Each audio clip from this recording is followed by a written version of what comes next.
আল্লাহর নবী বলেন, মান আহাব্বা সুন্নতি ফাকাদ আহাব্বানি ওয়া মান আহাব্বানি কানা মাই ফিল জান্নাহ। যে আমাকে ভালোবাসলো সে আমার সঙ্গে জান্নাতে চলে গেল।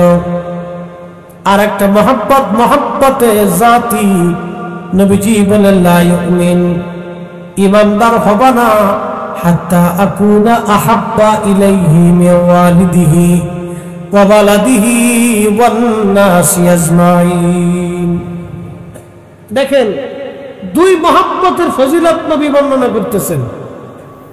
এক মহব্বত দিয়ে জান্নাত পাওয়া যায়, আর আরেক মহব্বত দিয়ে ঈমান পাওয়া যায়। আচ্ছা বলেন, ঈমান না পাইলে কি জান্নাত হবে? ঈমান না পাইলে কি মুক্তি হবে?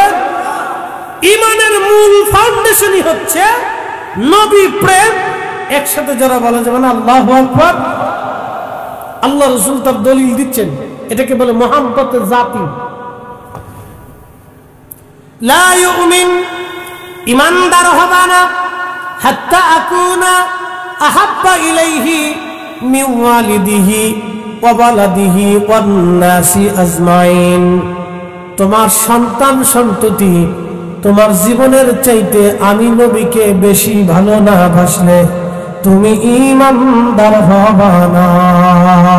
চিৎকার করে বলেন না ইয়া রাসূলুল্লাহ। আচ্ছা, আপনাদের দেশে মুরগি আসেনি? মুরগিতে যখন ডিম দেওয়ার পরে পেটের নিচে ডিম রেখে আমাদের ফরিদপুরের ভাষা বলে তা দেয়। তা মানে বাচ্চা ফুটানোর জন্য এটা গরম করতে থাকে, তাপ দেয় না? আমাদের দেশে আঞ্চলিক ভাষা বলে ডিম, মুরগার ডিমে তা দিচ্ছে। আচ্ছা, কতদিন তা দেয়? 20 দিন, 22 দিন, 18 দিন তা দেয়। আচ্ছা, 18 দিন পর্যন্ত একটা মুরগি ডিমের উপরে বসে থাকে। ও কিন্তু ওই সময় যথেষ্ট খাবার খায় না, ও কিন্তু বসেই থাকে। কি কথা কর না কেন? কেন বসে থাকে? মুরগি মা হবে। মুরগি কি হবে? যারা বলেন মুরগি কি হবে? এ যুবকরা, তোমরা মা কি জিনিস বুঝে যাও। মুরগি থেকে মা কি জিনিস সেখান থেকে বুঝে যাও, বাবা কি জিনিস বুঝে যাও। 18 দিন, 20 দিন, 22 দিন একটা মুরগি ডিমের উপরে তা দিতে থাকে। ও যথেষ্ট খাবার খায় না, না খেয়ে বসে থাকে। কারণ কি? সে মা হবে। এরপরে তার ওই ডিম থেকে বাচ্চা হলো। বাচ্চা হওয়ার পরে এই মুরগিটা বাচ্চাদের সামনে আপনি খুদ, আপনাদের দেশে কি বলে? চালের খুদ বলে না? এই খুদ আপনি মুরগার সামনে ছিটিয়ে দিলেন। মুরগি খায় না, মুরগি ঠুকরায় ঠুকরায় ঠুকরায় ঠুকরায় বাচ্চার মুখের দিকে ঢুকাই দেয়। এটার নাম মা। আচ্ছা বলেন তো, এই মুরগি কি বাহ্যিকভাবে বাচ্চারে ভালোবাসে, না মুরগি তার কলিজার ভিতর থেকে ভালোবাসে? কলিজার ভিতর থেকে এই মুরগি তার বাচ্চাকে ভালোবাসে।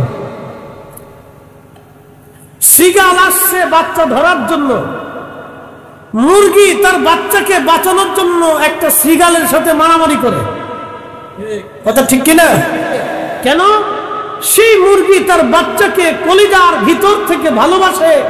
তার নিজের জীবনকে উপেক্ষা করে বাচ্চাকে বাঁচানোর জন্য সে লড়াই করতেছে আজকে। একসাথে বলবেন আল্লাহু আকবার। আচ্ছা, এই মুরগির অন্তরে দয়াটা কে দিছে? একসাথে বলবেন কে দিছে?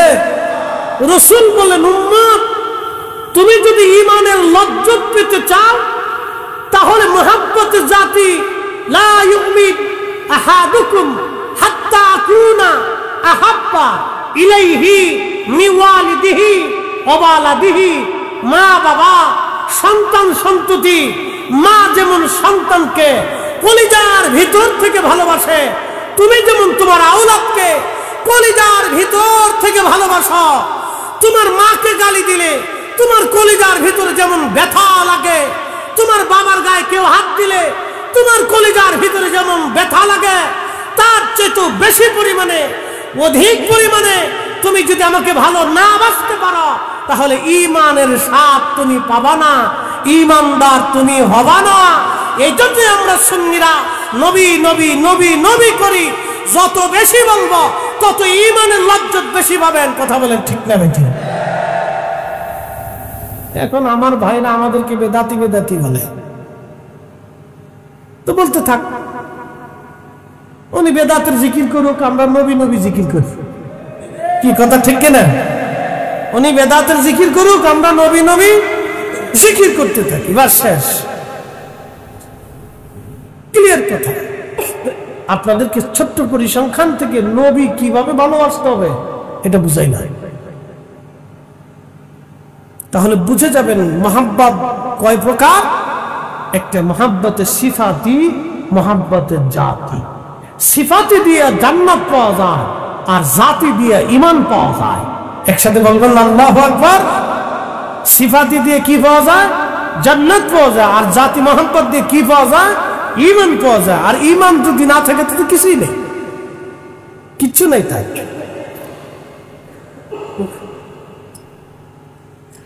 প্রিয় বাসখালীর মুসলমান, হযরত হালিমাতুস সাদিয়া বললেন, দুনিয়ার মানুষ সুন্দর চমৎকার সুঘ্রাণ নবীজির কাছ থেকে আসতে লাগলো। এখনো নবীজির সুঘ্রাণ আপনি পাবেন পৃথিবীর দুইটা জায়গা। নগদ গেলে নগদ পাবেন, যদিও রওজা শরীফের ভিতরে আপনি ঢুকতে পারবেন না, সেটা ভিন্ন জায়গা। কিন্তু পৃথিবীর দুইটা জায়গা, একটা জায়গার নাম বাইতুল আকসা। মেরাজের রজনীতে নামাজ পড়ে আল্লাহর নবী বের হয়ে আসলেন। একটা পাথর 1400 বছর ধরে নবীর অপেক্ষায় দাঁড়ানো ছিল। পাথরটা নবীজিকে সালাম দিল, আসসালাতু ওয়াসসালামু আলাইকা ইয়া রাসূলুল্লাহ। নবীজি আপনার অপেক্ষায় আমি দাঁড়ানো। নবীজি বললেন, পাথরে কি জন্য তুমি আমারে সালাম দাও? পাথর ডেকে বলল, হুজুর 1400 বছর ধরে আপনার অপেক্ষায় দাঁড়ানো আছি। আমি শুনছি আপনি এই মসজিদে এসে নামাজ পড়িয়ে পুরুজ মেরাজে আপনি রওনা করবেন, দেদারে এলাহির জন্য আপনি আরশে মুআল্লার পানে ছুটে যাবেন ইয়া রাসূলুল্লাহ। আমি দাঁড়ানো 1400 বছর ধরে আপনার অপেক্ষায়, শুধু আপনার কদম মোবারক আমার পিঠের মধ্যে রেখে আপনি বরাকের পিঠে সওয়ার হয়ে যাবেন। ওই কদমের ধুলি বালির আশায় আমি পাথর 1400 বছর ধরে দাঁড়ানো আছি।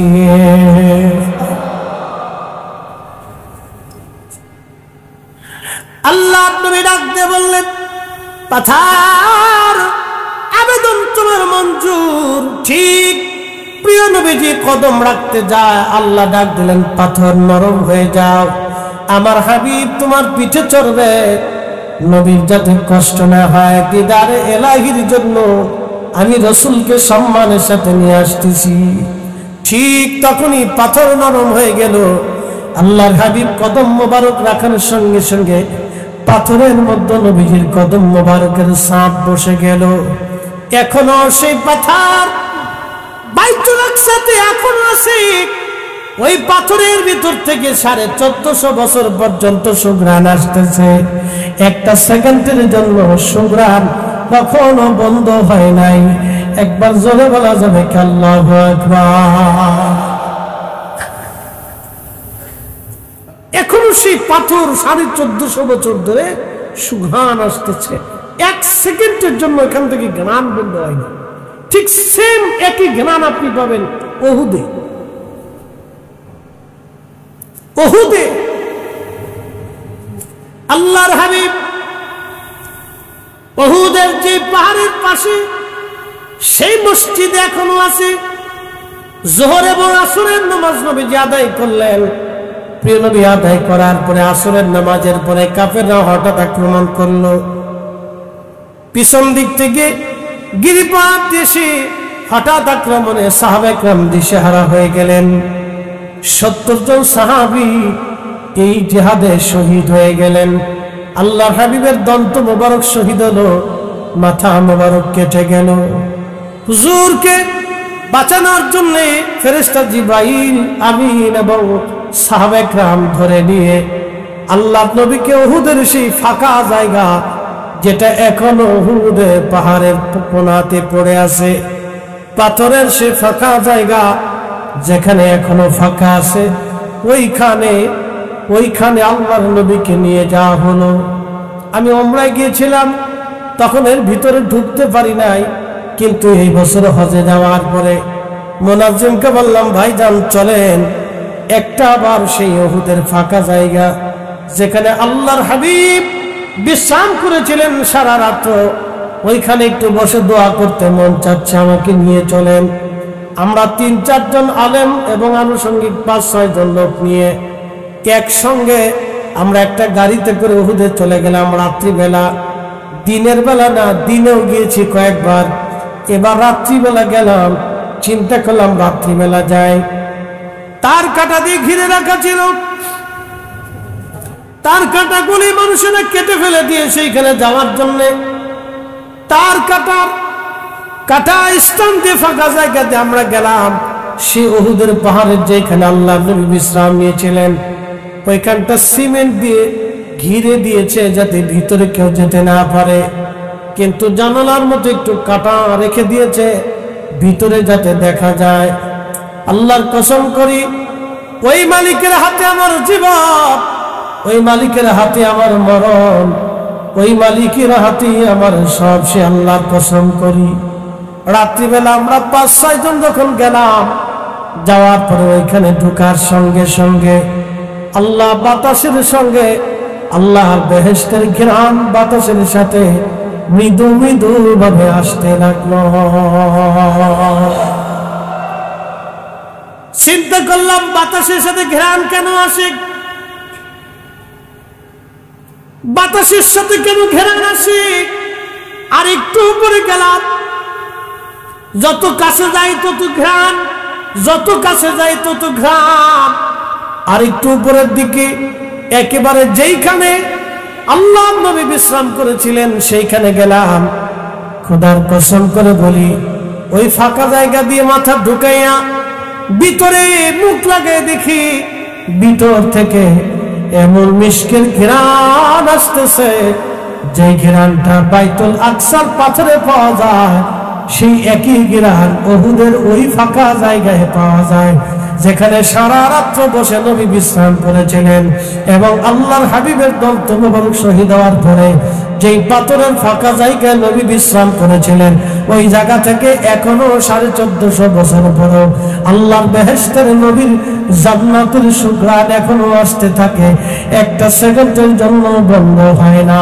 একবার জোরে বলা যাবে আল্লাহু আকবার। আমি নিজে পেয়েছি, নিজে এশার নামাজ পড়ছি আমরা, কেন নফল পড়ছি, আরো নফল পড়ছি, মিলাদ শরীফ পড়ছি, দোয়া করছি, 2 বার দোয়া করছি, একবার নফল পড়ে দোয়া করছি, আবার মিলাদ শরীফ শেষ করে দীর্ঘ সময় ওখানে মিলাদ শরীফ পড়ছি, মিলাদ শরীফ পড়ে দীর্ঘ সময় দোয়া করছি। হজ থেকে ফিরে চলে আসবো তার আগের দিন রাত্রিবেলা চিন্তা করলাম আবার কোনোদিন আসার সুযোগ নাও হতে পারে, বাঁচি না মরি, তো একটু চলেন, আমাকে নিয়ে চলেন। দিনে তো বহুবার গেছি, আসেন একটু রাত্রে যান। তা আমার মন শুধু বারবার বলতেছে আমি একটু রাত্রে ওইখানে বসতে চাই, কারণ রাতের প্রেম আর দিনের প্রেম কিন্তু এক না। বললাম যে চলেন ওইখানটা রাত্রিবেলা, বলে পুলিশে ডিস্টার্ব করবে। আমি বললাম রাত্রিবেলা কে দেখবে, চলে। তা রাত্রিবেলা আমরা কয়েকজনে গেছি, যে চুপচাপ ওখানে বসে দীর্ঘ সময় বসছি। আল্লাহর কসম, দীর্ঘ সময়, প্রত্যেক সময়ে সময়ে সুঘ্রাণ আসতে লাগলো বাতাসে বাতাসে। আপনি এখানে স্থির থাকতে পারবেন না, এত চমৎকার সুঘ্রাণ আসতেছিল যে নিজেকে স্থির রাখাটা বড় দায়ী ছিল। মোনাজাতে আমরা নিজেকে স্থির রাখতে পারি নাই, মিলাদ শরীফে নিজেকে স্থির রাখতে পারি নাই, নামাজেও নিজেকে স্থির রাখতে পারি না, যে কোথায় আসলাম, খেতে এত সুন্দর ঘ্রাণ কোথার থেকে আসে। এখানে তো কেউ আতরও লাগাই যায় না, মেডিসিনও দেয় না, তো ঘ্রাণ কোথার থেকে আসে? তো যেখানে পাথরের ভিতরে ফাঁকা জায়গাতে আল্লাহ নবী বিশ্রাম করেছিলেন, নবীকে লুকিয়ে রাখা হয়েছিল, ওইখান থেকে ঘ্রাণ আসে, এখনো আসে। আল্লাহু আকবার, আল্লাহু আকবার। যদি কোনোদিন যান হজে তো রাত্রি যাবে, যদি সুযোগ হয়, দিনে হবে না, রাতে যাবে। যদি নসিবে হয় তো রাতে যাবে। রাতে সবাই যেতে পারে না, ওই সময় অনেক সময় তার কাটা দিয়ে রাখে, তা আমরা সময় কাঁটা পাইছি না, চিন্তা করলাম সুযোগ একটা হয়েছে, তো হাজিরা কেটে কেটে কেটে কেটে কেটে ফেলে দিচ্ছে। পুলিশে ঢুকতে দেয় না, হাজিরা কেটে ফেলে দিচ্ছে, ধুর, কেটে পালায় পালায় ঢুকে।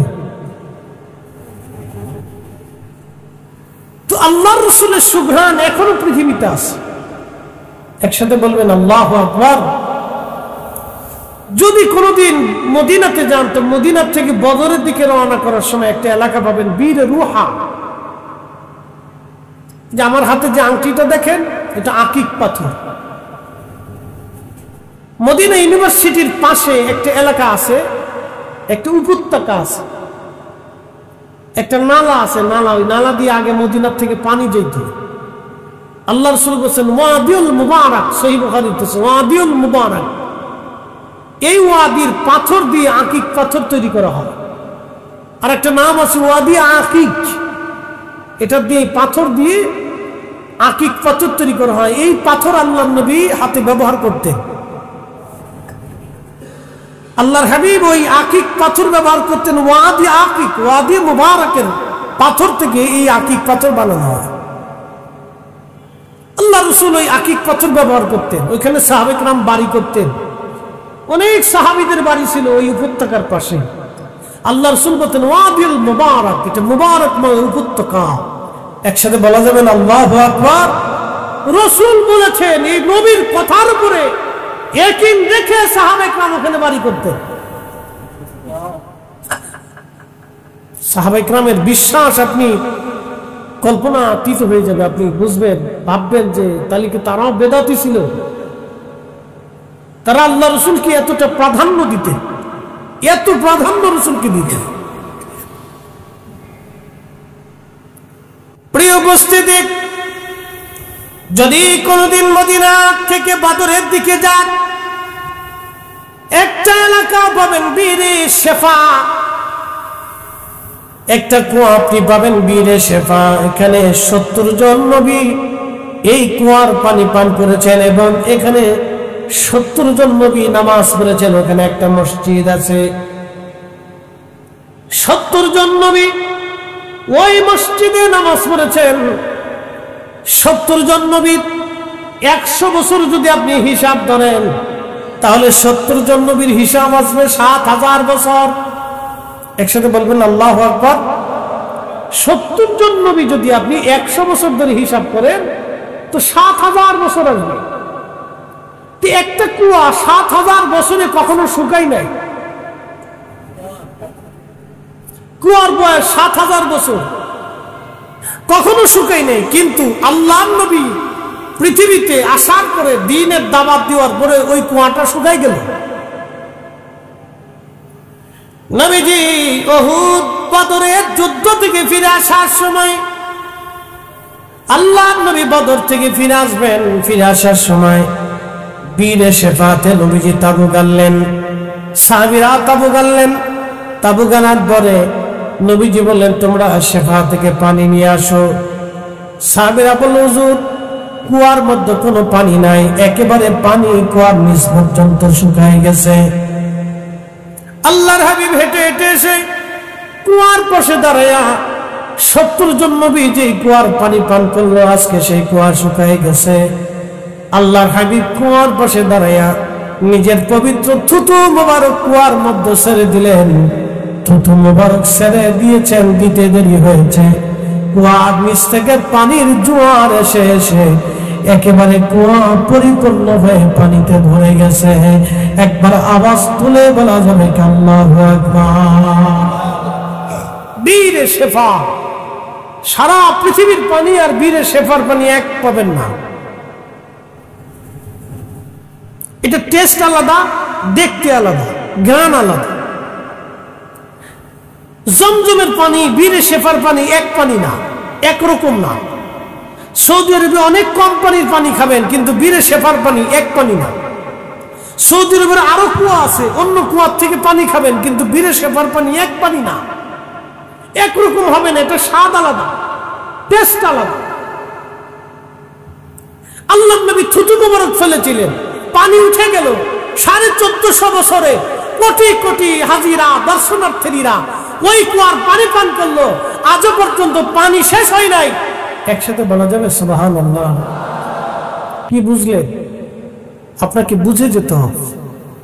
বুঝার অনেক কিছু আছে, বুঝলে বুঝবেন, না বুঝলে জোর করে বোঝানো যায় না।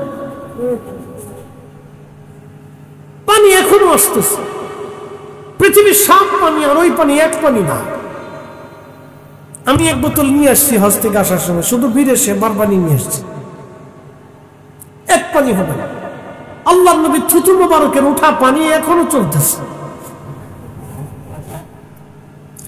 প্রিয় উপস্থিতি,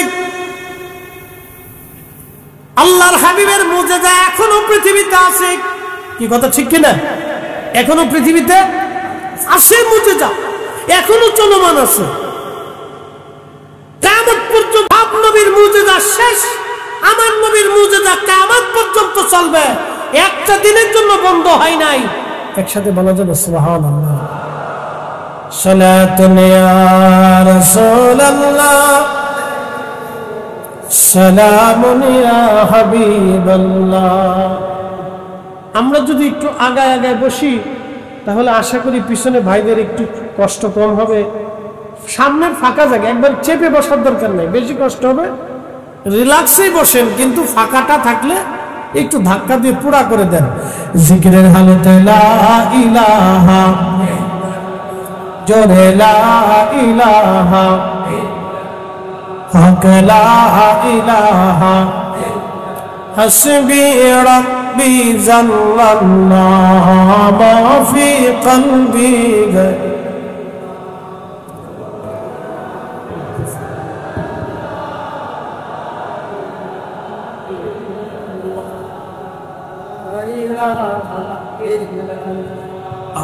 লা ইলাহা, লা ইলাহা, লা ইলাহা ইল্লাল্লাহ মুহাম্মাদুর রাসূলুল্লাহ সাল্লাল্লাহু আলাইহি ওয়াসাল্লাম। হযরতে হালিমাতু সাদিয়া বললেন, দুনিয়ার মানুষ এত চমৎকার সুঘ্রাণ আসতে লাগলো, আমি কাছে গেলাম, সবুজ রেশমের কাপড় নবীজির গায়ে লাগানো, আর একেবারে সাদা কাপড়টা নিচে দিয়ে বিছানা করে ঘিরে রাখা হয়েছে সবুজ এবং সাদা পোশাক দিয়ে। আল্লাহ নবীজি দোলনার মধ্যে ঘুমোচ্ছিলেন। ঠিক এমন সময় ঘুম ভাঙানোর জন্য আমি হালিমা বুকের মধ্যে আলতো আলতো করে হাত দিয়ে মেসেজ করতেছিলাম যাতে ঘুম নবীজির ভাঙ্গে। আস্তে আস্তে বুকের মধ্যে, বক্ষ মুবারকের মধ্যে আমি আমার আঙ্গুল দিয়ে হাত দিয়ে আস্তে আস্তে আলতো আলতো করে মেসেজ করতেছিলাম যাতে নবীজির ঘুম ভেঙে যায়। নবীজির ঘুম ভেঙে গেল। হালিমাতু সাদিয়া বলতেছেন, ঠিক তখনই প্যারা নবী রাহমাতুল লিল আলামিন আমার দিকে তাকায়া মুস্কি হাসি দিলেন। হাসিটা এতই সুন্দর, এতই চমৎকার ছিল। ওই সুন্দর হাসিতে আমি হালিমাতু সাদিয়া একেবারে পাগল পারা হয়ে গেলাম। একবার জোরে বলা যাবে কি আল্লাহু আকবার।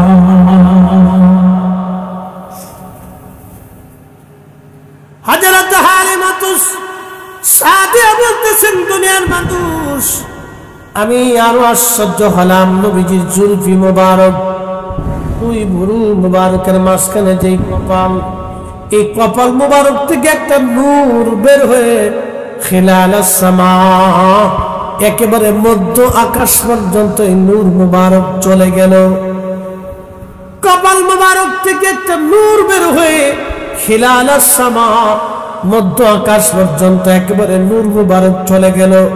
হালিমা বলতেছেন, ওই সুন্দর নূর মুবারক দেখে আমি আশ্চর্য হয়ে গেলাম এবং ওই কপাল মুবারকের মধ্যে আমি চুমা লাগাইলাম। আমি চুমা লাগাইয়া নবীজিকে কোলের মধ্যে নিয়ে নিলাম। স্বামীর ডাকতে বললাম, স্বামী, শূন্য হাতে ফিরে যাব না, পয়সা, আমি এই শিশু ছাড়া তায়েফের জমিনে ফিরে যাব না। বনের যত পশু গণ ভক্তি করতুই দুই চরণ, মেঘমালা ছায়া দিত গায় গো নবীজি, আপনাকে দেখিবার মনে চায়। গোলামের দেখা দিবেন গো নবীজি, কোন সাধনে পাইব তোমায় আমি, কোন সাধনে পাইব তোমায় গো নবীজি, গোলামের দেখা দিবেন।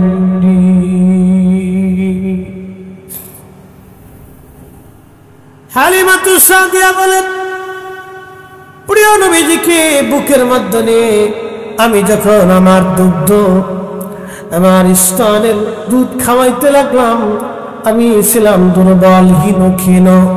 আল্লাহর হাবিব কোলে আসার সঙ্গে সঙ্গে আল্লাহর পক্ষ থেকে আল্লাহ আমার সবল বানায় দিলেন। একসাথে ধরে বললেন কি মারহাবা মারহাবা ইয়া রাসূল, মারহাবা লিল আলামিন, মারহাবা সালাতুন ইয়া রাসূলুল্লাহ আলাইকুম। খবর লো ইয়া রাসূলুল্লাহ, খবর লো মেরে মৌলা মেরে আকা, খবর লো সালাতুন ইয়া রাসূলুল্লাহ।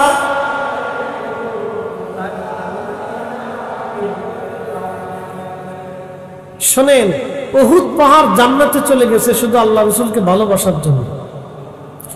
যদি কোনোদিন পৃথিবীতে কোনো জান্নাতি পাহাড় দেখতে চান, কি পাহাড়?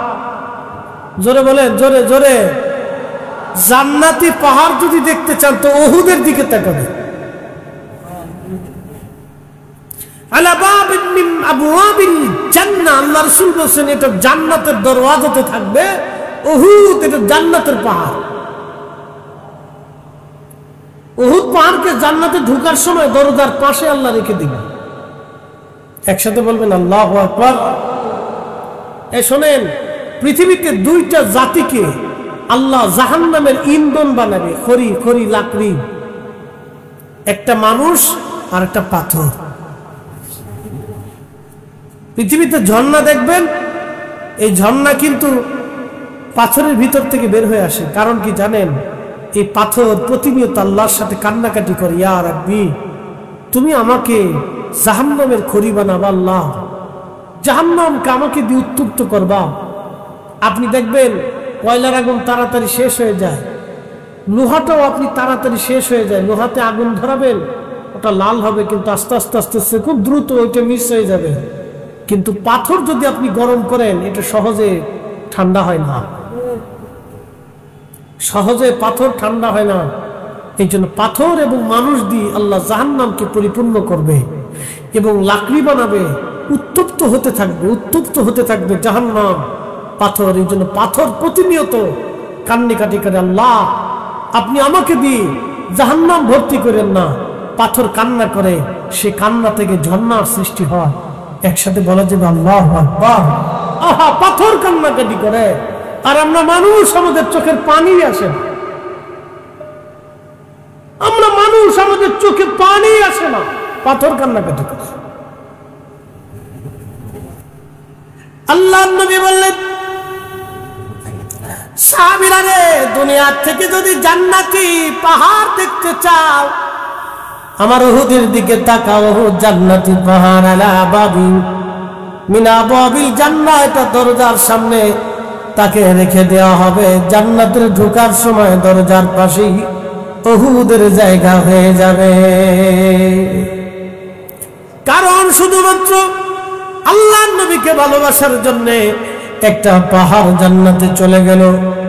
যদি মদিনাতে আপনি যান, জাহান্নামের একটা পাহাড়ের ঠিকানা মদিনাতে দিয়ে যায় আজ, জাবালে আইর, আর একটা নাম জাবালে নার, একটা নাম জাবালে আইর।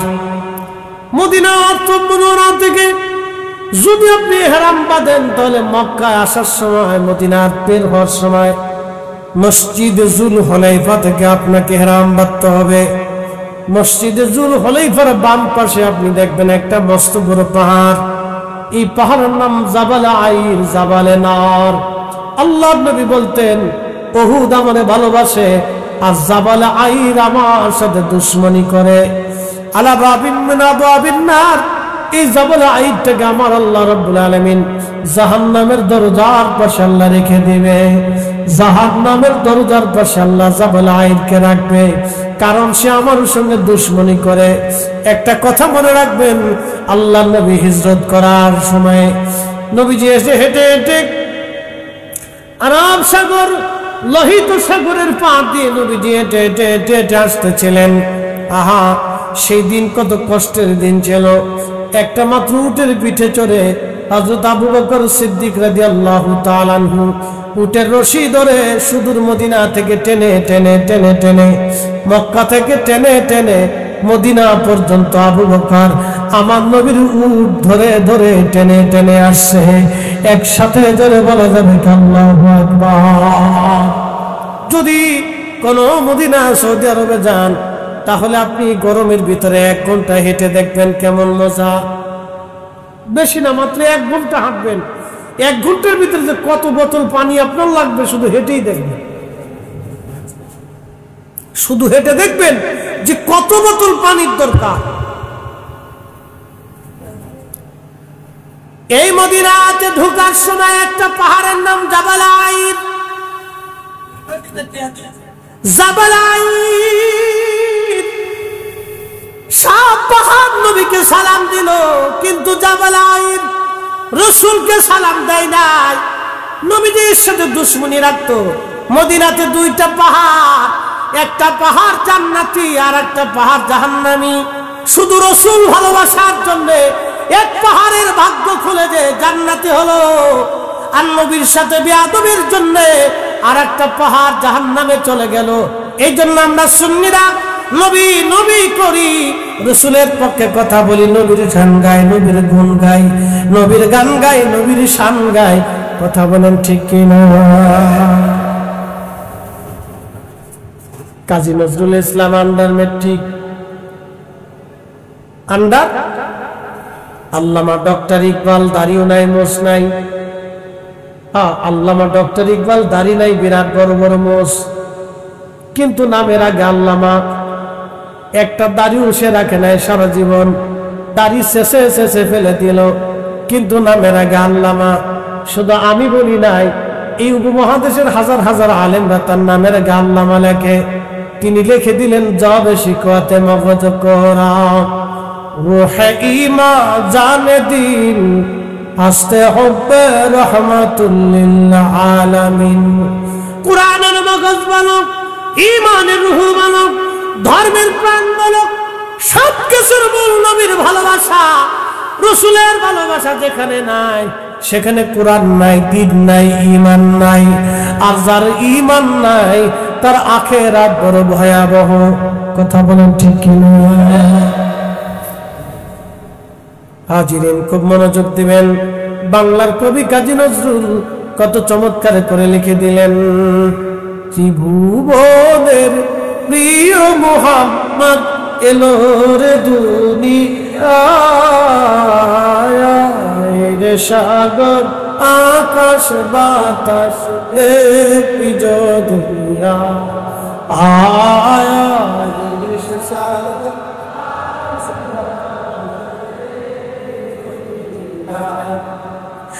ধুলির ধারা বেহেশত আজ জয় করিল দিনের লাজ। আজকে খুশি ঢাল নেমেছে ধূসর সাহারা, রে সাগর আকাশ দেখবি যদি রে সাগর।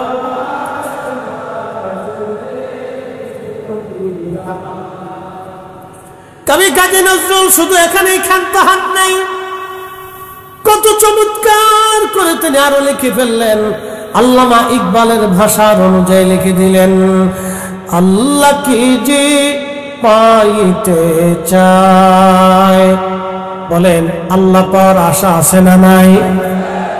আল্লাহ কি যে পাইতে চায়, হযরতকে ভালোবেসে আরশ কুরসি লৌহ কলম না চাইতেই পেয়েছে সে। কথা বলেন ঠিক কিনা? আর দেশের কিছু ভাইরা তিনারা বলতেছেন আমরা দিন কায়েম করব বাংলাদেশে। ঠিক আছে, দিন কায়েম করেন, ভালো কথা, কিন্তু নবীর রসুলের শানের খেলাফ বলে বলে কেউ যদি বলে দিন প্রতিষ্ঠিত করব, এটা শুধু স্বপ্নই হবে। নবীর সাথে বেয়াদবি করে দিন কায়েম করার সম্ভাবনা, কথা করবে কেন? কখনোই এই স্বপ্ন পূরণ হবে? অবশ্যই না। আপনাদেরকে আবার বলি, মনোযোগ দিবেন। কেউ যদি বলে আল্লাহ রসুল কিয়ামতের ময়দানে সুপারিশ করার ক্ষমতা রাখেন না, একসাথে বলে, তার বাকি জীবনের কি আছে? হাসরের মাঠে তার আছে কি? কিছু আছে? কেউ যদি রসুলের সুপারিশ অস্বীকার করে, তাহলে কিয়ামতের ময়দানে সে সুপারিশ পাবে? রসুলের দরজায় তার জায়গা হবে? হবে না। কেন হবে না বলতেছি। মেশরের মাঠে নবীজি হাউজে কাউসারের পানি পান করাবে সবাইকে, সমস্ত উম্মতদেরকে হাউজে কাউসারের পানি পান করাবে। হাসরের মাঠ এত বিরাট হবে যে আদম শফিউল্লাহ থেকে কিয়ামত পর্যন্ত যত মানুষ পৃথিবীতে আসবে, সমস্ত মানুষ হাসরের মাঠে আল্লাহর আদালতে দাঁড়াবে। সৃষ্টির প্রথম থেকে কিয়ামত পর্যন্ত যত জিন সৃষ্টি হয়েছে, সমস্ত জিনেরা হাসরের মাঠে আল্লাহর সামনে দাঁড়াবে।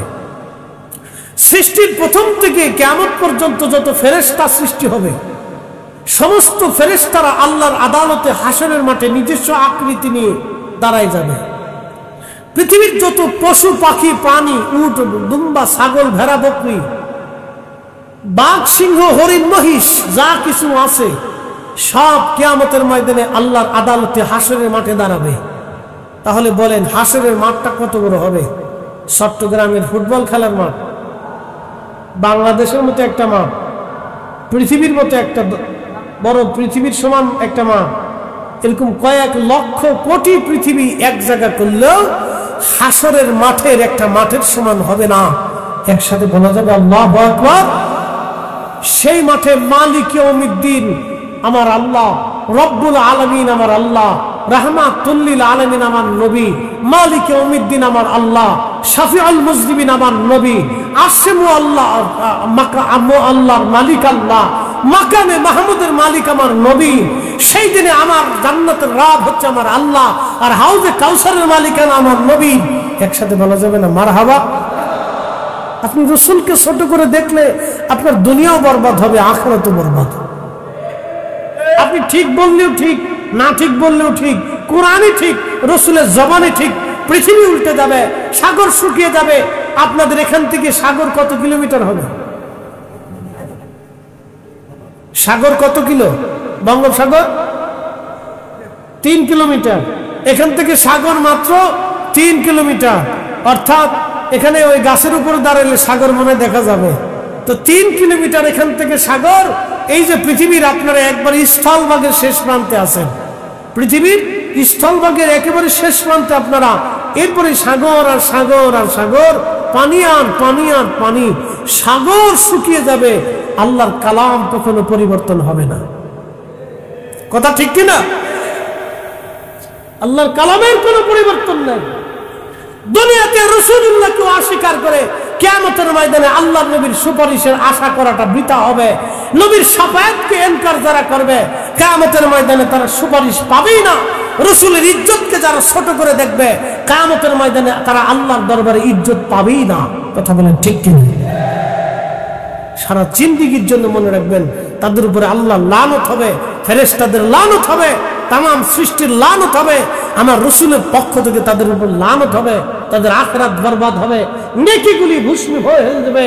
যেমন আপনার আগুনের ভিতরে ঘি ঢেলে দিলে ঘি যেমন পুড়ে ভস্ম হয়ে যায়, আগুনের ভিতরে কাষ্ঠখণ্ড যেমন ছাই হয়ে যায়, বান্দা রাসূলের সাথে বেয়াদবি করলে তার নেকিগুলি ওইরকম একবারে ছাইয়ের মতো ভস্মীভূত হয়ে একবারে মিসমার হয়ে যায়, কিচ্ছু থাকে না। আগুনের ভিতরে তুলা যেমন নিশ্চিহ্ন হয়ে যায়, ঠিক ওইরকম রাসূলের সাথে বেয়াদবি করলে ইমানদারের মুসলমানের নেকিগুলি ওইরকম তুলার মতো ভস্মীভূত হয়ে নিঃশেষ হয়ে যায়। এটা আর কখনো খুঁজে পাওয়া সম্ভব না। এই জন্য আল্লাহ রাসূলের শান খেলাপ করে কেউ যদি মনে করে যে আমরা অনেক বিরাট কিছু করে ফেলছি, এটা ডাহা মিথ্যা কথা। তার জিন্দেগি বরবাদ, তার মুরিদের জিন্দেগি বরবাদ, তার অনুসারীদের জিন্দেগি বরবাদ। কথা বলেন ঠিক কিনা? কোনো সন্দেহ নাই। আর বলতেছি ভালো করে বুঝেন, হাউজে কাউসারের পানি আমার রাসূলের বরাদ্দে। আল্লাহর নবী বললেন, সাহাবীরা, কঠিন হাসরের দিনে হাউজে কাউসারের পানিগুলি আমি আমার উম্মতদেরকে ডেকে ডেকে খাওয়াবো। সেই দিনে এক পেয়ালা পানি কেউ যদি পান করে কিয়ামত পর্যন্ত তার পানির কথা আর মনে থাকবে না।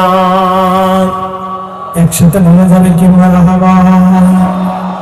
কিয়ামত পর্যন্ত, দুঃখিত, জান্নাতে যাওয়ার আগ পর্যন্ত তার পানির কথা মনে থাকবে না।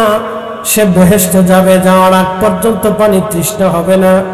অথচ পানির তৃষ্ণা তো ভয়াবহ হবে। ইমাম ইবনে কাসির লিখতেছেন আল বেদার মতো 1.5 থেকে 2 কিলোমিটার উপরে সূর্যটা থাকবে। সূর্যের প্রচন্ড উত্তাপে মানুষ ঝলসে যাবে না, পুড়ে যাবে না, কিন্তু শরীর থেকে ঘাম বেরিয়ে বেরিয়ে বেরিয়ে বেরিয়ে এত পরিমাণে ঘাম বের হবে, মানুষের জিহ্বা তৃষ্ণায় কুকুরের জিহ্বার মতো ঝুলতে থাকবে। কঠিন তৃষ্ণাতে মানুষ ছন্ন ছাড়া হয়ে যাবে, পাগল পাড়া হয়ে যাবে। কারো থুতনি পর্যন্ত ঘামে ডুবে যাবে, কারো বক্ষ পর্যন্ত মেহেশরের মাঠে ঘামে ডুবে যাবে। আল্লাহর নবী বললেন, সেই দিন শুধু আমি হাউজে কাউসারের পানি ছাড়া আর কোনো পানি হবে না। দুধের চাইতে সাদা হবে, মধুর চাইতে মিষ্টি হবে, বরফের চাইতে ঠান্ডা হবে। এক পেয়ালা পানি কেউ যদি পান করে কিয়ামত পর্যন্ত, জান্নাতে যাওয়ার আগ পর্যন্ত ওই পানির কথা আর মনে থাকবে না। কিন্তু আমি মাঝে মধ্যে চিন্তা করলাম, আল্লাহর নবী বরফের চাইতেও মিষ্টি ঠান্ডার কথা কেন বললেন? এই বছর হজে যাওয়ার পরে বুঝলাম ঠান্ডা পানি কেমন প্রয়োজন। প্রচন্ড গরমে যখন আপনার কলিজা একেবারে শুকায় যাবে, তখন আপনি নরমাল পানি পান করলে আপনার কলিজা ঠান্ডা হয় না। ওই সময় ঠান্ডা পানির দরকার হয়। ঠান্ডা পানি খাওয়ার পরে আপনার কলিজা ঠান্ডা লাগবে। আপনি নরমাল পানি পান করলে কলিজা ঠান্ডা হবে না। বাংলাদেশের আবহাওয়াতে আপনি নরমাল পানি পান করলে আপনার শরীরের জন্য ম্যাচিং হবে, ভালো হবে। কিন্তু সৌদি আরবে আপনি নরমাল পানি পান করলে ওই গরমে তেমন কেমন কোনো কাজে লাগে না। যখন আপনি ঠান্ডা পানি পান করবেন তখন আপনার কলিজার তৃষ্ণা নিবারণ হবে। এই জন্য আল্লাহর নবী বললেন, হাউজে কাউসারের পানিটা হবে ঠান্ডা, বরফের চাইতেও ঠান্ডা হবে। এক পেয়ালা পানি পান করলে 30,000 বছর কোন বর্ণনায় আসছে একেবারে জান্নাতে যাওয়ার আগ পর্যন্ত পানি তৃষ্ণার মনে থাকবে না। আল্লাহর নবী আরো বলেন, উম্মতেরা রে, সেই দিন আমি আমার উম্মতদেরকে ডেকে ডেকে ডেকে ডেকে নিয়ে হাউজে কাউসারের পানি পান করাইয়া আমি নবী সবাইরে আগে নিয়ে জান্নাতে চলে যাব। শ্রেষ্ঠ নবী দিলাম রে তরিয়ে নিতে রোজা শরীফ, কাজী নজরুলের লেখা। শ্রেষ্ঠ নবী দিলাম রে তরিয়ে নিতে রোজা শরীফ, পথ না ভুলি তাই তো দিলে পাক কোরআনের বাণী খুদা, তোমার মেঘের পানি সুন্দর ফল।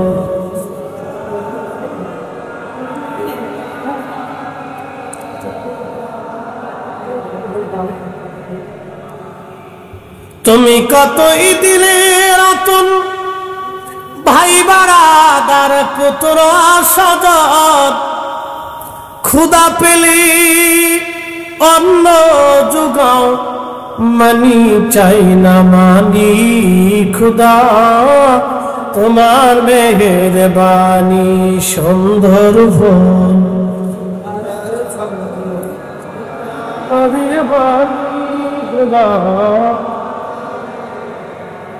সালাতুন ইয়া সাল্লাল্লাহু আলাইকুম আলা সালাতুন ইয়া সাল্লাল্লাহু আলাইকুম।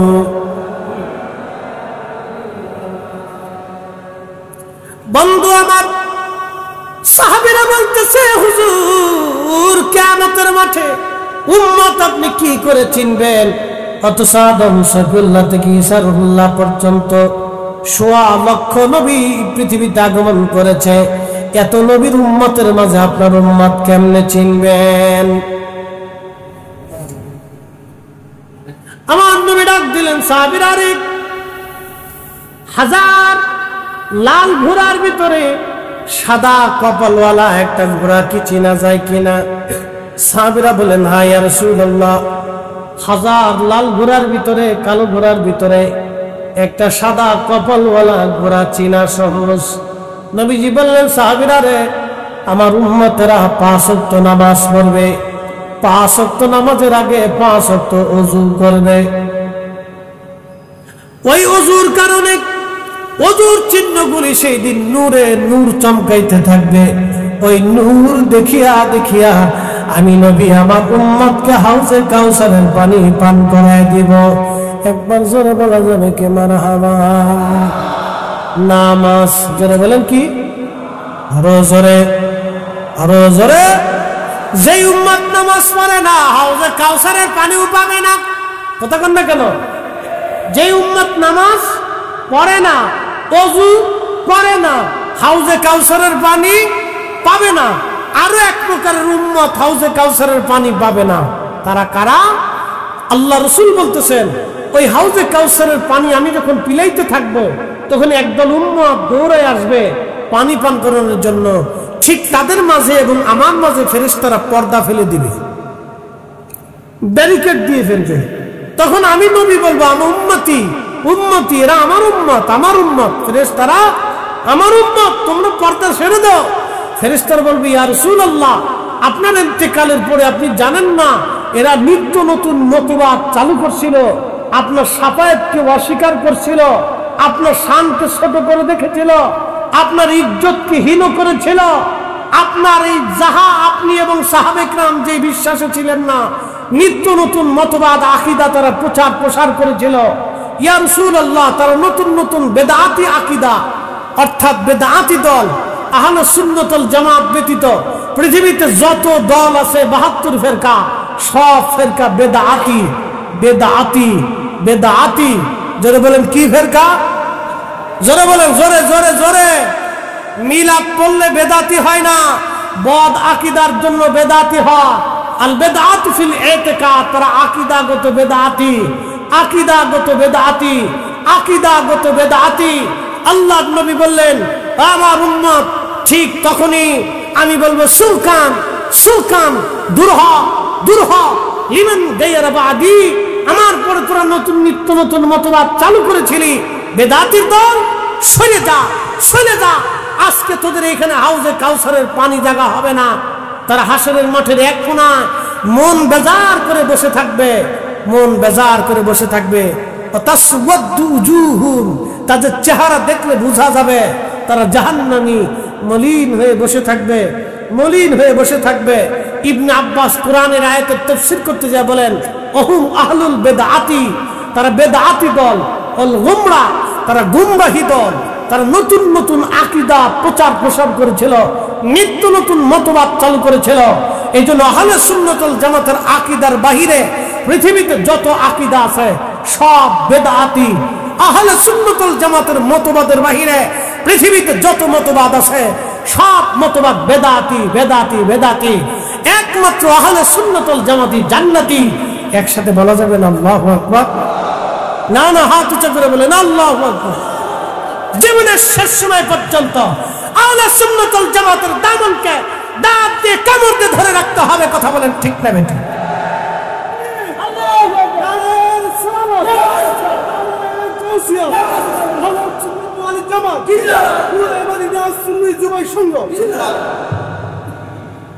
আল্লাহ সেদিন ডাক দিব তাসওয়াদু উজুহুন, চেহারা মলিন, ফাআম্মাল্লাযীনা সুওয়াদ্দাত উজুহুহুম, এরে তোমাদের চেহারা মলিন কেন? কিসের জন্য তোমাদের চেহারা মলিন? আমি কোরআনের ভাষায় বলতেছি, আমার ভাষায় না। ফাআম্মাল্লাযীনা সুওয়াদ্দাত উজুহুহুম, তোমাদের চেহারা মলিন কেন? কিসের জন্য আজকে মলিন হয়ে বসে আছিস? মন খারাপ করে বসে আছিস, কারণ কি? আকাফারতুম বাদা ঈমানিকুম, তোরা ঈমান আনার পরে আমার বেঈমান হইছিলি। ঈমান আনার পরে বেঈমান হইছিলি। প্রশ্ন রাখবেন মুহরিদে হুজুর, ঈমান আনার পরে বেঈমান কেমনে হয়? আমাদের দেশে একদল আছে এইভাবে নামাজ পড়ে, আমিন, আছে না? আমাদের দেশীয় যেটি আছে এটির ভিতরে 19 দল। কয় দল? জোরে বলেন। এই গ্রুপের ভিতরে কত দল? 19 দল হয়েছে। 19 দল। একটা আরেকটারে গুতায়, আরেকটা আরেকটারে গুতায়। 19 দল। হেরা আবার নাম দিয়েছে আমরা বিরাট বলে হক্কানি। 19 দল। আমিন। এই দলের আকীদা হচ্ছে আল্লাহ আকার। এই দলের আকীদা হচ্ছে মুহাম্মদ রাসূলুল্লাহ কিয়ামতের ময়দানে নিরূপণ, তিনার কিচ্ছু করার ক্ষমতা নাই। একসাথে একসাথে বলেন, একসাথে জোরে বলেন বেদাতি। জোরে বলেন, আরো জোরে, আরো জোরে। বেদাতি চিনাই দিয়ে যায় ওরা। আমরা কই বেদাতি? আমরা বেদাতি না, ওরা কি? জোরে বলেন কি? আরো জোরে বলেন কি? তো নিকৃষ্ট বেদাত, আল বেদাতু ফিল ইতিকাদ, আকীদাগত বেদাতি, মারাত্মক বেদাতি। কোরআন বলতেছে ওয়া মিনাল লাইলি ফাতাহাজ্জাত বিহি নাফিলাতান লাক। প্রিয় নবীজি, তাহাজ্জুদ নামাজ আপনি আদায় করেন, তাহাজ্জুদ কাজা করেন না ইয়া রাসূলুল্লাহ। আশা, কোরআন শরীফে আশা শব্দ যেখানে ব্যবহার করেছেন আল্লাহ সেখানে বেশি গুরুত্ব দিয়ে বলছেন অবশ্যই আমি আপনাকে দেব। অনেকে ব্যাখ্যা করে সম্ভবত, কোন সম্ভবত শব্দ হবে না। ইমাম ইবনে কাসির তাফসীর ইবনে কাসিরের মধ্যে লিখেছেন কোরআনে আল্লাহ যেখানে আশা শব্দ ব্যবহার করেছেন সেখানে আল্লাহ বিরাট বড় গুরুত্ব দিয়ে বলেছেন অবশ্যই আমি আল্লাহ আপনাকে দিব। আশা আইয়াবা আসাকা রাব্বুকা মাকামাম মাহমুদা।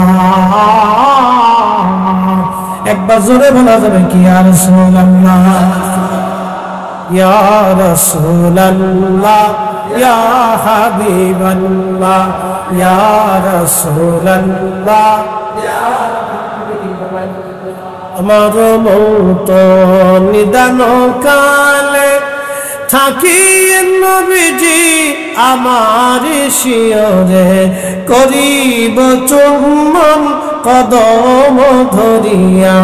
ইয়া রাসূলুল্লাহ, ইয়া রাসূলুল্লাহ।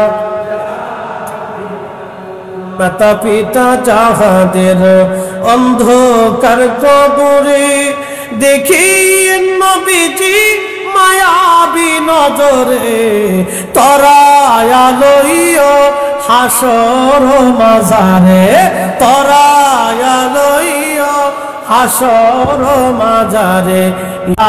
ইয়া হাবিবাল্লাহ, ইয়া রাসূলুল্লাহ। আল্লাহ ডাক দেখে হাবিব অবশ্যই আমি আপনাকে সর্বোচ্চ মাকাম, সর্বোচ্চ মাকাম, এই মাকামের পরে আর কোন মাকাম নাই, এই মর্যাদার পরে আর কোন মর্যাদা নাই, সর্বোচ্চ মর্যাদা মর্যাদা মাকামে মাহমুদের অধিপতি বানাবো, মাকামে মাহমুদে অধিষ্ঠিত করবো ইয়া রাসূলুল্লাহ। অতএব আল্লাহর নবীর শাফায়াতকে যে বা যারা অস্বীকার করে, ইনকার করে, সব কয়টাই হলো অরিজিনাল বেদাতি বেদাতি বেদাতি। কথা বলেন ঠিক না বেঠে? আমরা বেদাতি না হেরা বেদাতি? বেদাতি। জোরে বলেন কি? আরো জোরে। জোর হয় না কেন? জোরসে বলো, আরো জোরে। বেদাতি। فأما الذين اسودت وجوههم كفرتم بعد إيمانكم। ঈমান আনার পরে তোরা বেঈমান হয়েছিলি, দূর হয়ে যা, দূর হয়ে যা। মুহাম্মাদুর রাসূলুল্লাহ সাল্লাল্লাহু আলাইহি ওয়াসাল্লাম, এই শব্দের উপরে ঈমান না আনলে ঈমান হবে না। ঠিক কি না? যদি মুহাম্মদকে রাসূলুল্লাহ মেনে নেন, তাহলে মুহাম্মদ সাল্লাল্লাহু আলাইহি ওয়াসাল্লামের কিয়ামতের ময়দানে আল্লাহর নবী যেই যেই মর্যাদা দিয়েছিলেন নবীকে আল্লাহ, সেই সেই মর্যাদা আপনাকে বিনা বাক্যে বিনা শর্তে আপনাকে মেনে নেওয়ার নাম হলো মুহাম্মাদুর রাসূলুল্লাহর উপরে ঈমান আনা। আমার নবীর যত গুণ আছে, যত কথা কন না, যত যত যত যত গুণ আছে, সব গুণে নবীকে মানার নাম, নবীর সর্বগুণে নবী মানার নাম মুহাম্মাদুর রাসূলুল্লাহ সাল্লাল্লাহু আলাইহি ওয়াসাল্লাম। সালাতুন ইয়া রাসূলুল্লাহ,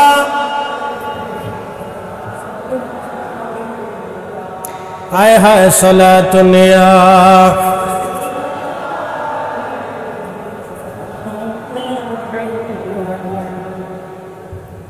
আপনাদের বুঝতে কোনো অসুবিধা হচ্ছে? আমি আপনাদেরকে বুঝাই দিলাম। তাহলে আমরা বেদাতি না হেরা বেদাতি? বেদাতি হলে কি হবে সেটা আল্লাহ কোরআনে বলে দিচ্ছে। ফাযুকুল আযাবা বিমা কুনতুম তাকফুরুন।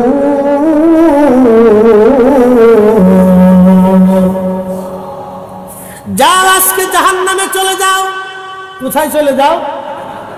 ঈমান আনলো, নামাজ পড়লো, রোজা রাখলো, হজ করলো, যাকাত দিল, জান্নাত হলো না। কথা কর না কেন? ঠিক না?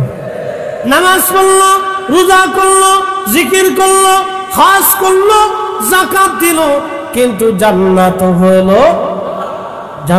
হলো না। কারণ আকীদাগত বেদাতি, আকীদাগত, জোরে বলেন, আকীদাগত বেদাতি। ফাযুকুল আযাব। কোরআন শরীফে ভুল টুল আছে না? কোরআন আল্লাহ পাক কোরআনে বলতেছেন ফাযুকুল আযাব বিমা কুনতুম তাকফুরুন। ওই কুফরির কারণে, বেঈমানের কারণে, বদ আকীদার জন্য তোমরা আজকে জাহান্নামে চলে যাও, তোমাদের আর কোনো জায়গা হবে না। ওই বেদাতির দল আরো একটা আকীদা আছে তাদের, লা ইলাহা ইল্লাল্লাহ, বলেন আল্লাহ ছাড়া আর কোনো মাবুদ। আল্লাহ গুণ আছে না নাই? আল্লাহ একটা গুণ মানবেন আর একটা গুণ মানবেন না, আল্লাহ মানা হবে না। আল্লাহকে রহমান যেমন মানবেন, রহিমও তেমন মানবেন। রহিমও যেমন মানবেন, গফফারও তেমন মানবেন। গফফারও যেমন মানবেন, কারিমও তেমন মানবেন। কারিমও যেমন মানবেন, সত্তারও তেমন মানবেন। সত্তারও যেমন মানবেন, রাজ্জাকও তেমন মানবেন। রাজ্জাকও যেমন মানবেন, রব্বে কারিমও তেমন মানবেন। রব যেমন মানবেন, হাজ্য তেমন মানবেন। চিরঞ্জীব যেমন মানবেন, চিরস্থায়ী যেমন মানবেন, তেমন জীবনদাতাও মানবেন, মরণদাতাও মানবেন। আল্লাহর যতগুলি গুণ আছে সব গুণে মানার নাম হলো লা ইলাহা ইল্লাল্লাহ। একটা গুণ মানবেন আর একটা গুণ মানবেন না, ঈমান হবে না। এই বুকে আত্মীয় গ্রুপ ওরা বলতেছে আল্লাহকে আল্লাহ মানি, কিন্তু আল্লাহ নিরাকার আমরা মানি না, আল্লাহ আকার আমরা মানি। আর আহলে সুন্নাত ওয়াল জামাতের আকীদা হলো আমার আল্লাহ নিরাকার। একসাথে বলেন আল্লাহু আকবার। তুমি রহমান, তুমি মেহেরবান, তুমি রহমান, তুমি মেহের। অন্ধ গাহে না শুধু তোমার গুণগান, বলেন অন্ধ গাহে না শুধু তোমার গুণগান, বুঝেও বুঝে না তবু শান, তুমি রহমান, তুমি মেহেরবান। কখনো তোমাকে যদি ভুলি, হেদায়েতের আলো জেনে নিও কাছে তুলি, ঠাই দিও প্রিয়তম, ঠাই দিও প্রিয়তম, ও গো মহিয়ান, তুমি রহমান, তুমি মেহেরবান, বলেন তুমি রহমান, তুমি মেহেরবান। এখন আপনাদেরকে একটু পরিসংখ্যান দিয়ে বুঝে মনোযোগ দেন। আল্লাহ আকার না নিরাকার? যারা বুকে হাত দিয়ে আমাদের দেশে নামাজ পড়ে ওদের আকীদা হচ্ছে আল্লাহ আকার। এখন আপনাকে বুঝাই আল্লাহ আকার নিরাকার কেমনে বুঝবেন। সূরা ইখলাসে আল্লাহ তার পরিচয় দিয়েছেন, কুল হুয়াল্লাহু আহাদ আল্লাহুস সামাদ। অ্যাটেনশন, কুল হুয়াল্লাহু আহাদ। আল্লাহ, জোরে বলেন, আরো জোরে। জন্ম, জন্ম নাই, জোরে বলেন জন্ম, জন্ম দেন না, জন্ম নেন না, জন্ম দেন না, ছেলেপুলা হয় না, স্ত্রী পুত্র পরিজন লাগে না। আল্লাহ নিজে রব্বুল আলামিন। আল্লাহর আরেকটা পরিচয় আল্লাহুস সামাদ, তিনি কারো মুখাপেক্ষী না, সব সৃষ্টি আল্লাহর মুখাপেক্ষী। একসাথে বলেন আল্লাহু আকবার। এই যে পানির বোতল, এটা সৃষ্টি না স্রষ্টা? বলেন, এটা জায়গা দখল করে আছে কিনা? দৈর্ঘ্য আছে কিনা? প্রস্থ আছে কিনা? ব্যাস, ব্যাসার্ধ, ওজন সব আছে। এটার ধ্বংস আছে, শুরু আছে, শেষ আছে। এখন বলেন, এটা কি নিরাকার না আকার? একসাথে বুঝে বলেন, বুঝে কইতেছেন তো? যারা বলেন এটা কি আকার না নিরাকার? তাহলে একমাত্র আকারে যাহা কিছু আছে সৃষ্টিতে, সব কিছুর শুরু আছে, শেষ আছে, ক্ষয় আছে, লয় আছে, শেষ হবে, ধ্বংস হবে, তৈরি হবে, জায়গা আছে, ব্যাস আছে, ব্যাসার্ধ আছে, আকৃতি আছে, আকার আছে। তিনি হচ্ছে আকার, আর আকারই হলো সৃষ্টি। আর একমাত্র আমার রব, তিনি হচ্ছেন নিরাকার। তিনার দৌড় শুরু নাই, শেষ নাই, দৈর্ঘ্য নাই, প্রস্থ নাই, ব্যাস নাই, ব্যাসার্ধ নাই, দেখা যায় না, ছোঁয়া যায় না, ধরা যায় না। তিনি কোনো জায়গায় সীমাবদ্ধ না, তিনি কোনো কালে সীমাবদ্ধ না। তিনি একালে, সেকালে, আগামীতে, অতীতে, বর্তমানে, ভবিষ্যতে কোনো কালের সাথেই তিনি সম্পৃক্ত না। এই জন্য তিনি রব্বুল আলামিন, এই জন্য তিনি আল্লাহুস সামাদ, এই জন্য তিনি লাইসা কামিসলিহি শাইউন, তার সাথে কোনো তুলনা নাই, উপমা নাই, মেসাল নাই। এই জন্য আল্লাহ নিরাকার। আল্লাহকে যারা আকার মনে করে সেজদা দিবে তারা সুন্নতি না বেদাতি? জোরে বলে, আরো জোরে। জোর হয় না কেন? তারা বেদাতি দল। বুঝে গেছেন এবার? কিন্তু বিরাট বড় বুজুর্গ, ঘন্টা একটা মুড়ি দিয়ে, বাপরে বাপ।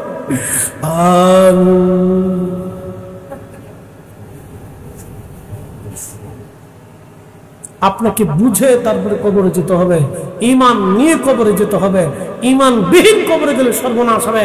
এই জন্য আহলে সুন্নাত ওয়াল জামাতের কোনো বিকল্প নাই। কথা বলেন ঠিক না ঠিক? প্রিয় উপস্থিতি, এই জন্য আপনাকে শানের সালাতের উপরে ঈমান যদি গুস্তাখি যদি হয়ে যায়, বেয়াদবি হয়, কিয়ামতের মাঠ আপনার জন্য ভয়াবহ হবে, বড় কঠিন হবে। সেই দিন রাসূল কারীমের দরজায় আপনার জায়গা হবে না। আল্লাহর নবী তারায় দিবে, দূর হবে বেদাতির দল, দূর হয়ে যাবে বেদাতির দল, বেদাতির দল দূর হয়ে যা, আজকে তোর জায়গা হবে না। মনোযোগ দিয়ে কথাগুলি শুনে যাবেন বাবাজি। ও বাঁশখালীর মুসলমান, যদিও নাম বাঁশখালী কিন্তু কোনো বাস নাই। বাস আছে? আমাদের ফরিদপুরে একটা জায়গার নাম মধুখালী, কিন্তু মধু নাই। আর একটা জায়গার নাম গোয়ালমারি, কিন্তু গোয়াল নাই। আমার ফরিদপুরে এক এলাকার নাম মধুখালী, মধু নাই। এক জায়গার নাম গোয়ালমারি, গোয়াল নাই। আর এক জায়গার নাম ভাঙ্গা, জীবনে কোনোদিন জোড়া লাগে নাই। এটার নাম বাঁশখালী, কিন্তু বাঁশ নাই, সমুদ্রের পার। বাঁশখালীর মুসলমান মনোযোগের সাথে কথাগুলি শুনবেন। কিয়ামতের ময়দানে বান্দা যদি আল্লাহর দরজা থেকে বিতাড়িত হয়ে যায়, ধরেন পাপ হয়ে গেছে, আপনার অনেক গুনাহ করে ফেলছেন, আল্লাহর দরবারে আপনি আসামি হয়ে গেছেন। হ্যাঁ, সত্যই তো, আমরা কিন্তু সবাই আল্লাহর দরবারে আসামি। আমরা সবাই কি আসামি? পাপী না নিষ্পাপ?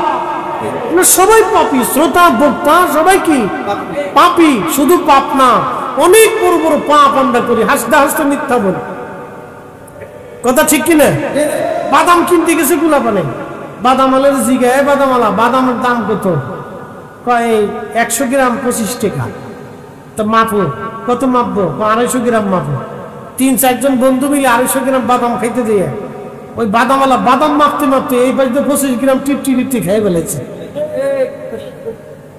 আচ্ছা, বাকি 25 গ্রাম যে টিপে টিপে খেয়ে ফেললো, এটা সুন্নত না মুস্তাহাব? একসাথে বলেন। এইটাকে যদি হারাম মনে করে থাকেন, কারণ আপনার হৃদয়ের দলিলে বলতেছে এটা অন্যায়, এটা ন্যায় হয় নাই, এটা কাজ ভালো না, কারণ আমি তোর অনুমতি ছাড়া আমি তোর বাদাম খেয়ে ফেলে দিয়েছি, এটা অন্যায় হয়েছে। এটাকে যেমন অন্যায় ভাবে সুদ ঘুষ, অন্যায় ভাবে জমি দখল করে নেওয়া, অন্যায় ভাবে কারো সম্পদ হরণ করা, অন্যায় ভাবে কারো টাকা মেরে দেওয়া, বাজারে বাকি আনছেন আর ফেরত না দেওয়া, হাওলাত আনছেন আর ফিরিয়ে না দেওয়া, এগুলিকে ওইরকম চরম অন্যায় মনে করতে হবে। কথা বলেন ঠিক না ঠিক?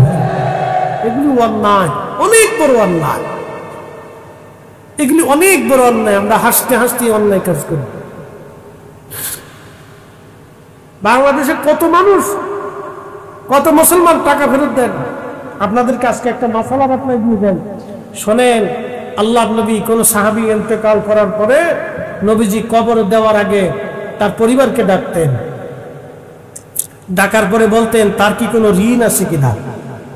পরিবারের লোকজন বলতো, হ্যাঁ, অমুক অমুক অমুকের কাছে সে ঋণ আছে। আল্লাহ নবী তাদেরকে ডাকতেন, তোমরা কি ঋণ মওকুফ করে দিছো? কেউ দিত, কেউ দিত না। তো যারা দিত না, নবীজি তাদের উপর বেজার হইতেন না। অন্যান্য ধনী সাহাবীদেরকে বলতেন, তোমরা কিছু কিছু দিয়ে এই বান্দার ঋণ মওকুফ করাই দাও। কবরে নামানোর আগে নবীজি ঋণ মওকুফ করাইয়া তারপরে সাহাবীকে নবী কবরে পাঠাইতেন। ঋণ মওকুফ না করাইয়া নবীজি কবরে নামাইতেন না। আর আমরা কত কোয়ালিটির ঋণ আমরা মানুষের কাছে পড়ে রয়েছি, তার হিসাব নাই। আহা, এই জন্য ঋণ মওকুফ করাইয়া তারপরে কবরে পাঠায়েন, ঋণ ছুটাইয়া তারপরে কবরে দিয়েন। ঋণ না ছুটাইয়া কবরে দিয়েন না, সর্বনাশ হয়ে যাবে, সর্বনাশ হয়ে যাবে। বলে, হুজুর কি সর্বনাশ হবে? আপনি যেই বান্দার কাছে ঋণ থাকবেন, কিয়ামতের ময়দানে সে মাফ না করলে আপনি মাফ পাবেন না। আর রাসূলের কারীমের দরবারে বিয়াদবি হইলে তার আর মাফের কোনো, ক্ষমার কোনো, জান্নাতের কোনো আশা করা যায় না, আল্লাহ রাসূল ক্ষমা না করা পর্যন্ত। কথা বলেন ঠিক না ঠিক? কি করে জান্নাতের আশা করতে পারেন বলেন তো? এই জন্য আমরা আপনাদেরকে বারবার বারবার আল্লাহ হাবিবের দিকে নিয়ে যাই। আপনি আল্লাহর সাথে অন্যায় করেছেন, নামাজ পড়েন নাই, রোজা রাখেন নাই, এই যে অন্যায় করছেন, আল্লাহ আপনাকে ক্ষমা করবে। আল্লাহ অবশ্যই ক্ষমা করবে, আল্লাহ ওয়াদা করছে। কুল ইয়া ইবাদি আল্লাযীনা আসরাফু আলা আনফুসিহিম, এ বান্দা, তুমি তোমার নফসের সাথে যত বড় অন্যায় করো, যত বড় গুনাহ করে ফেলো, লা তাকনাতু মির রাহমাতিল্লাহ, আমার রহমত থেকে তুমি নিরাশ হয়ে যায় না। ইন্নাল্লাহা ইয়াগফিরুয যুনুবা জামিআ, নিশ্চয় অবশ্যই অবশ্যই আমি রব তোমার জিন্দেগীর সব গুনাহগুলিকে মাফ করে দেব। আর জোরে জোরে জোরে জোরে জোরে। কিন্তু বান্দার টাকা মেরে খেয়েছেন, এই বান্দা মাফ না করা পর্যন্ত আল্লাহ মাফ করবে। এই জন্য আল্লাহ রাসূল ঋণ মওকুফ করাইয়া তারপরে কবরে পাঠাইতেন। আমাদের দেশে বিরাট বুজুর্গ, বিরাট হাজি সাহেব মানুষের টাকা মারতে মারতে শেষ করে ফেলছে। বিরাট হাজি, ওরে বাপরে বাপ, রমজান মাস আসলে মক্কায়, খালি মক্কায় দৌড়ায়, মক্কায় দৌড়ায়। ঢাকাতে এরকম বহু হাজি পাওয়া যায়, জুব্বা সাদা, পাঞ্জাবি সাদা, টুপি সাদা, সারা জিন্দিগি অকাম করছে। মানুষের টাকা মিলিয়ে, জমি দখল করিয়ে, বাড়ি দখল করিয়ে, বিল্ডিং দখল করিয়ে কোটি কোটি টাকার মালিক হয়েছে, খালি মক্কায় দৌড়ায়। শয়তানে হাসে আর চাচা, যতই দৌড়াইস কাজ হবে না, তোর রক্তের ভিতরে হারাম ঢুকাই দিছি, তুই যা খাস সব পরের টাকা, তুই যা পড়িস সব পরের টাকা, তোর যাই নামাজও অন্যের টাকা, তোর জুব্বা অন্যের টাকা, তোর মাথার টুপি অন্যের টাকা, তোর পানিটাও অন্যের টাকা, তোর ভাতও অন্যের টাকা, তোর ওই তরকারি অন্যের টাকা, তুই যা খাইছিস সব হারাম খাইছিস, তোর রক্ত হারাম, তোর গোশত হারাম, তোর ওই মাথার ব্রেন হারাম, তোর শরীরে যা আছে সব হারাম। তুই যতই কাবাগরের সামনে সেজদা দিস, শয়তান কয় তোর জীবনের গুড়ার থেকে মেরে দিছি, যতই উপরে পানি ডালিস আর জীবনে গাছ বাঁচবে না, তোর জিন্দিগির আর কোনো ইবাদত কবুল হবে না। কথা কম ঠিক না ঠিক? একবারে মেরে দিছি, শেষ। এই জন্য আপনাদেরকে অনুরোধ করবো, ঋণ মৌকুফ করাইয়া, ঋণ মৌকুফ করাইয়া তারপরে বান্দাকে কবরে পাঠাবে। দীর্ঘ সময় আলোচনা করছি। মোহতারাম, আল্লাহ আমাদেরকে আল্লাহ রসুলের শান বুঝার তৌফিক নসিব করুন, বলে না আমিন। শেষ ওয়াজ হযরত হালিমাতুস সাদিয়া রাদিয়াল্লাহু আনহা বলেন, নবীকে কোলের মধ্যে নিলাম, আমার উট দড়ি রশি খুলে, উট বাঁধা ছিল, রশি ছিঁড়ে আমার উট দৌড়াইয়া দৌড়াইয়া কাবা শরীফের সামনে যায় সেজদার মধ্যে পড়ে গেল। কে সেজদা দিল? উটে সেজদা দিচ্ছে। হযরত হালিমা বললেন, উটে সেজদা দিয়ে কাবা শরীফের সামনে পড়ে গেল। উটের দুধ ছিল না, উটের দুধ আসলো। পরের দিন আমি আমার রসুলকে নেওয়ার জন্য আমি আমার গাধার পিঠের মধ্যে চললাম। হযরত আমেনা কোলে করে সন্তান নিয়ে আসলো বিদায় দেওয়ার জন্যে, কলিজার টুকরা সন্তান বিদায় দেওয়ার জন্য আমেনা আমার কাছে নিয়ে আসছে। আমার কোলের মধ্যে আমার রসুলকে দেয়া হলো। হযরত আমেনা বলতেছিল, হালিমারে তুমি জানো না আমার এই সন্তানের শান কত? হালিমা তুমি কাকে নিয়ে যাচ্ছ তুমি এখনো জানো না? হালিমারে আমি তার মা, পেটে ধারণ করেছি, কিন্তু আমি আমেনা কখনো বুঝতেই পারতাম না আমার পেটের মধ্যে কোনো সন্তান আছে। আমি ঘুমিয়ে থাকতাম, রাতের আধারে কে জানি এসে স্বপ্নের ঘরে আমাকে বলতো, আমেনা তুমি বড় ভাগ্যবতী, তোমার উদরে আখিরি নবী তশরিফ এনেছে, তুমি আখিরি নবীর মা হতে চলেছ।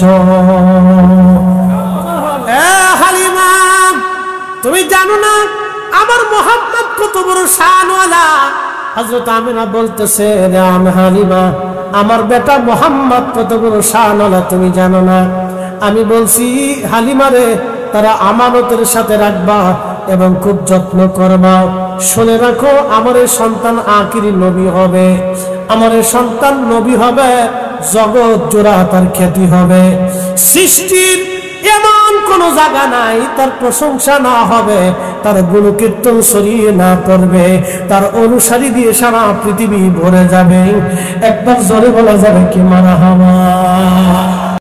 নিজের ছেলের প্রশংসা মা করতেছে। হালিমা তুমি জানো না আমার ছেলের শান কত?